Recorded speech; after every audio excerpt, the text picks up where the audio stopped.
Oleh karena itu memang kalau kita bicara apa yang dimaknai sebagai permufakatan jahat, kita akan mengatakan satu, dia adalah nazakat delmi, penyertaan mutlak perlu. Ketika ada dua orang bersepakat ya, untuk melakukan satu tindak pidana, maka dikatakan sudah merupakan satu bentuk permufakatan jahat.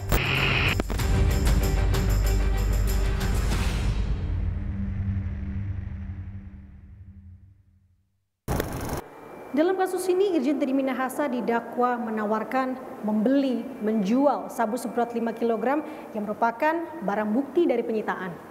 Dan dari hal ini, Irjen Teddy Minahasa dijerat pasal 114 ayat 2, subsidiar pasal 112 ayat 2 tentang narkotika. Namun, yang menjadi perhatian adalah terkait dengan kuasa hukum Teddy Minahasa bak ingin mematahkan dakwaan pasal yang dijerat kepada kliennya.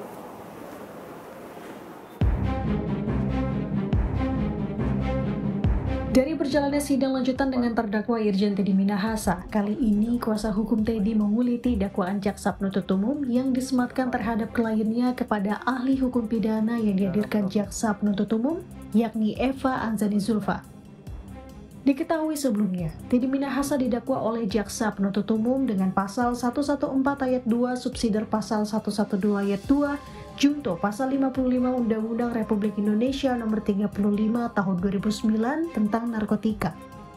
Menurut kuasa hukum Teddy Minahasa, terkhusus pada pasal tersebut dinilai tidak tepat, yang dimana hal tersebut khususnya melihat dari posisi kliennya yang menjabat sebagai anggota kepolisian. Kaitan dengan pasal 112 Undang-Undang Narkotik sama 140. 112 Undang-Undang Narkotik disebutkan seseorang atau misalnya swasta, begitu dia menguasai tanpa hak itu sudah kena 112. Setuju kan? Pasal 140. Kalau seorang aparat polisi melakukan penyitaan, tentu dia tidak kena 112. Karena masih sebatas menguasai. Sepanjang tidak melawan Sepanjang tidak melawan hukum. Ada dulu pertanyaannya, ya. Silakan lanjutkan dulu. Pertanyaan saya, harus dibedakan menguasai narkoba oleh oknum swasta bisa kena 112. Menguasai narkoba oleh oknum aparat pada awal penyidikan disita itu tidak melanggar apapun. Itu dulu, di awal dulu. Tadi saya katakan menguasai secara tidak melawan hukum. Ya, makanya saya bilang kalau seorang aparat, karena ini pertanyaan saya nanti akibat berikutnya. Kalau 112, seorang swasta yang menguasai narkoba tanpa hak itu melanggar hukum. Itu yang kena 112. Pasal 140 disebutkan, kalau seorang aparat itu kemudian melanggar tata cara penyimpanan, tata cara pemusnahan, barulah kena 140. Setuju? Iya. Tidak berhenti sampai dengan hanya mempertanyakan perihal dakwaan saja. Kubu Teddy lanjut mempertanyakan terkait barang bukti dalam perkara ini. Hal tersebut pun diutarakan kepada ahli hukum pidana di muka persidangan. Bahkan, sesekali baik dari kubu Teddy Minahasa maupun ahli hukum pidana saling beradu argumen terkait barang bukti yang disematkan jaksa penuntut umum. Pertanyaan saya, kalau seorang aparat polisi melakukan pelanggaran terhadap tata cara penyimpanan, tata cara penyisihan narkoba, apakah harusnya didakwa 112 atau 140 yang juga sama-sama pidana? Ya, karena spesifik ya, ini delik propria yang mulia. Jadi di sana ada ketentuan penyidik Polri maupun PPNS ya 8889. Ketika berkaitan dengan administrasi atau tata cara penyimpanan, maka kita akan tunduk pada ketentuan pasal 140 sebagai lex spesialis. Jadi seorang penyidik polisi yang melanggar tata cara penyimpanan, menyimpan di luar jangka waktu, menyisihkan kilogram di luar ketentuan, ya, ada sanksi pidana 140. Betul, dalam konteks barang bukti. Wah, ini surat dakwaan salah dong majelis. Kok 112? Oke. Ya, dalam konteks tadi, ini kita belum sampai ke arah penjualan ya, kita belum sampai ke penjualan. Jadi kalau kita jangan bicara dulu penjualan ya, nanti kalau unsurnya baru menyimpan penyidik menyimpannya melebihi jangka waktu, Iya, menyisihkan melebihi jumlah kilogram. betul. Jadi harusnya didakwa 140 bukan 112 ya. Iya, Jadi surat dakwaan seperti itu harusnya apa? batal demi hukum. Kuasa hukum Teddy Minahasa begitu menyoroti terkait pasal yang didakwakan kepada kliennya, yang dimana kuasa hukum Teddy Minahasa melihat adanya indikasi surat dakwaan batal demi hukum. Di sisi lain, ahli hukum pidana di luar dari kasus ini pun menjelaskan pengertian terkait dakwaan batal demi hukum. Itu terjadi apabila surat dakwaan yang dibuat oleh jaksa penuntut umum itu ditemukan adanya hal-hal yang tidak dipenuhinya syarat-syarat yang dimuat di dalam pasal 143 ayat 2 KUHP. Maka kalau pihak terdakwa dan penasihat hukumnya itu keberatan, maka dapat mengajukan keberatan kepada mahkamah atau kepada pengadilan atau kepada hakim agar supaya hakim itu menyatakan surat dakwaan jaksa itu batal demi hukum. Karena di dalam pasal 143 itu memuat syarat-syarat yang syarat-syarat itu kalau tidak dipenuhi akan membawa efek pada proses pemeriksaan perkara dan sekaligus juga efeknya pada kewenangan pengadilan dalam memutus perkara tersebut.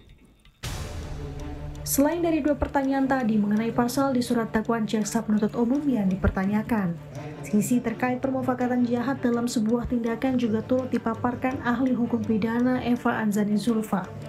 Dari kasus ini, diketahui adanya perintah dari atasan ke bawahan, yang dijelaskan adanya permufakatan jahat ini dapat terjadi, yang dimana dalam kasus ini ialah penyebaran narkotika. Mengacu ke pasal 114 dan 112 yang disebutkan tadi. Bisakah diterangkan kepada pemeriksaan ini di mana letak permufakatan jahatnya? Nah, bisa silakan. Iya. Permufakatan jahat kalau kita lihat 132 yang mulia itu menjadi perluasan ya, perluasan pertanggungjawaban pidana. Karena katakanlah 132 ini terminologi atau frasa yang dipakai adalah permufakatan jahat sama dengan 88 KUHP yang lama gitu ya.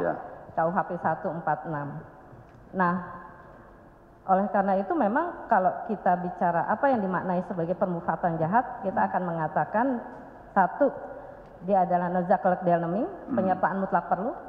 Ketika ada dua orang bersepakat ya untuk melakukan satu tindak pidana, maka dikatakan sudah merupakan satu bentuk permufakatan jahat.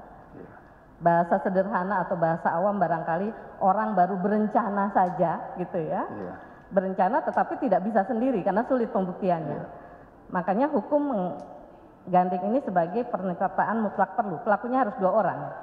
Karena dari komunikasi dua orang inilah kita dapat kesimpulan bahwa mereka merencanakan satu tindak pidana. Jadi memang fase ini lebih jauh lagi dari percobaan. Bukan hanya persiapan saja, tapi perencanaan juga menjadi satu bentuk yang dapat dipertanggungjawabkan berdasarkan pasal 132 kalau dikaitkan dengan perbuatan-perbuatan apa yang ada di dalam pasal 112 dan 114. Lazim dalam rangka permufakatan jahat itu ada yang dominan, penganjur misalnya, atau yang mendorong, mempengaruhi. Kalau seandainya setelah adanya permufakatan ini, pemeran dominan, saya ambil pemeran dominannya mencabut kembali perintahnya. Bagaimana pendapat ahli tentang hal demikian? Iya, bahwa yang dirumuskan di dalam undang-undang adalah perbuatan yang dilarang, yang mulia. Ya. Kalau tadi yang mulia mengatakan joke gitu, saya memang tidak terlalu intens mengikuti perkara ini, tetapi saya sempat dengar gitu ya, ada perintah yang berupa joke. Saya kira itu menjadi extrajudicial faktor yang mulia, faktor di luar hukum. Yang bisa diperhitungkan nanti oleh yang mulia majelis untuk melihat berat ringannya mens rea atau kesalahannya. Tetapi tetap perbuatan itu adalah salah, gitu ya. Bersepakat untuk satu tindak pidana. Dari sidang yang masih terus bergulir mengungkap fakta demi fakta baru, baik yang disampaikan ahli maupun saksi. Dan dari hal ini, kubu Teddy Minahasa dengan optimisnya masih berharap bebas.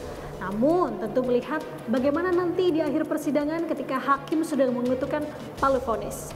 Nanda Aprilia, Julian Fernando, Kompas TV, Jakarta.